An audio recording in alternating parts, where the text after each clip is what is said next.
السلام علیکم جی دوستو، خیریت سے ہیں؟ افطار کے وقت دعا کی بہت ہی برکتیں ہیں، بہت ہی فضیلتیں ہیں۔ آئیے ہم سنتے ہیں کہ افطار کے وقت دعا کرنے کی کیا فضیلت ہے۔ تو پہلے ہمارے چینل کو سبسکرائب بھی کیجئے اور بیل کے بٹن کو بھی دبا دیجئے تاکہ آپ کو ہماری مزید اچھی ویڈیوز مل سکیں اور آپ ان سے استفادہ حاصل کر سکیں۔ محترم ناظرین، روزہ دار کتنا خوش نصیب ہے کہ ہر وقت اللہ عز و جل کی رضا حاصل کرتا رہتا ہے، یہاں تک کہ افطار کے وقت جو بھی دعا مانگتا ہے اللہ تعالیٰ اسے اپنے فضل و کرم سے قبول فرماتا ہے۔ چنانچہ سیدنا عبداللہ بن عمرو بن عاص رضی اللہ تعالیٰ عنہما سے روایت ہے کہ امام المتوکلین سید القانعین رحمۃ للعالمین صلی اللہ تعالیٰ علیہ وآلہ وسلم کا فرمان دل نشین ہے، بے شک روزہ دار کے لیے افطار کے وقت ایک ایسی دعا ہوتی ہے جو رد نہیں کی جاتی۔ سیدنا ابو ہریرہ رضی اللہ تعالیٰ عنہ سے مروی ہے کہ تاجدار رسالت شہنشاہ نبوت پیکر جود و سخاوت سراپا رحمت محبوب رب العزت عز و جل و صلی اللہ تعالیٰ علیہ وآلہ وسلم کا فرمان پرعظمت ہے، 3 شخصوں کی دعا رد نہیں کی جاتی، ایک روزہ دار کی بوقت افطار، دوسرے بادشاہ عادل کی اور تیسرے مظلوم کی۔ ان تینوں کی دعا اللہ تعالیٰ بادلوں سے بھی اوپر اٹھا لیتا ہے اور آسمان کے دروازے اس کے لیے کھل جاتے ہیں، اور اللہ عز و جل فرماتا ہے مجھے میری عزت کی قسم میں تیری ضرور مدد فرماؤں گا اگرچہ کچھ دیر بعد ہو۔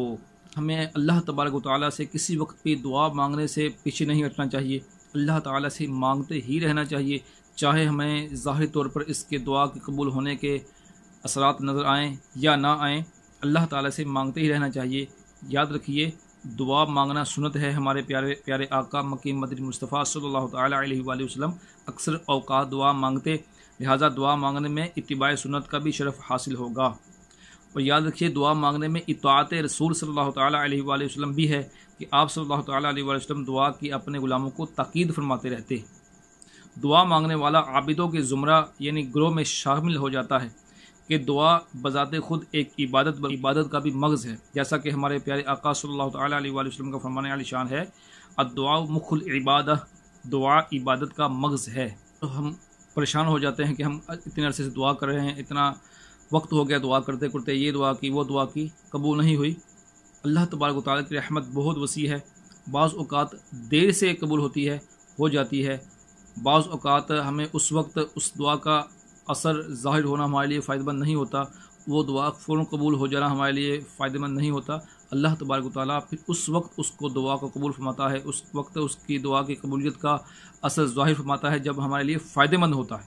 اللہ تبارک و تعالیٰ نے خود قرآن پاک میں کئی جگہ پر دعا کی قبولیت کے حوالے سے ہمیں ارشاد فرمایا ہے۔ چنانچہ اللہ تبارک و تعالیٰ ارشاد فرماتا ہے اجیبوا دعوت الداعی اذا دعان، یعنی میں دعا مانگنے والے کی دعا قبول کرتا ہوں جب مجھ سے دعا مانگے۔